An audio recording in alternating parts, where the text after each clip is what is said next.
There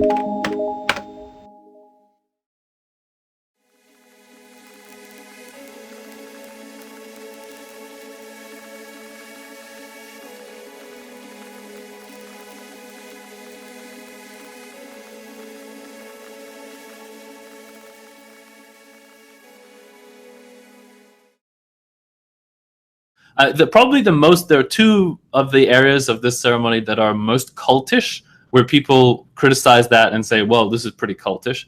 The first part is where you basically swear to give everything you have, even your own life, to the LDS Church. So like you swear to like give your time, your talents, all of your means, and even your life, if necessary, to sustaining and defending the kingdom of God, which is the LDS Church. So this is, and you are like told that you take this under covenant. This is a covenant with God, and God will not be mocked. So this is really serious, right?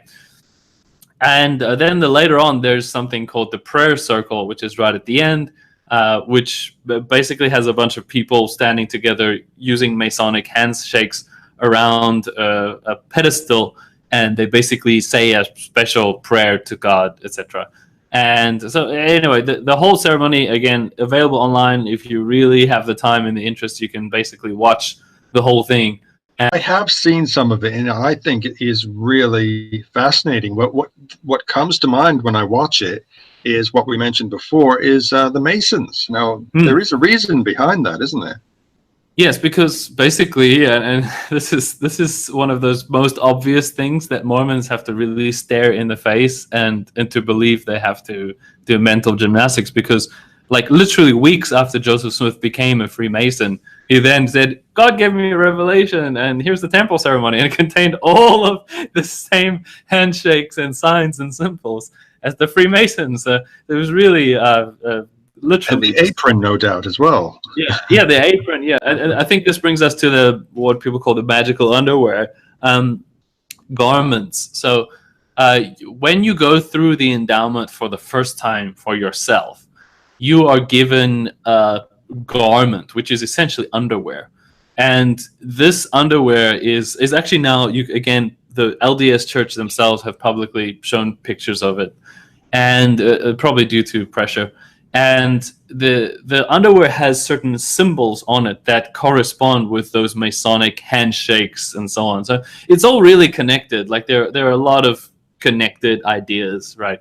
And so there's the compass and there's a square and so on. And each symbol has certain representations that are to remind you of the elements of ceremony. So you're expected to wear these garments 24/7. Like, except for showering and sex, you're supposed to basically wear them all the time. And they're very hot, and during the summer they really suck because they get very sweaty.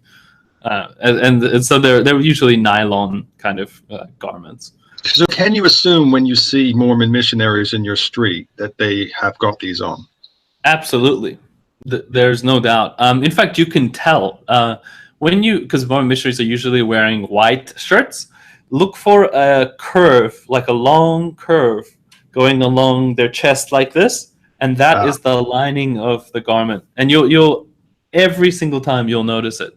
Actually, in Mormon colloquialism, or if they're sweating profusely, have they been sent to Ecuador or something? That's right. Yeah, no matter where they go, they have to wear them. So they in colloquial Mormonism they call it the celestial smile, because if someone who's been through the temple has this garment, and particularly for young women looking for a man to marry, if they see this garment, that's a symbol that, hey, this person's a returned missionary, which means they went on a mission and they came back. Therefore, they're suitable meat for you to pursue.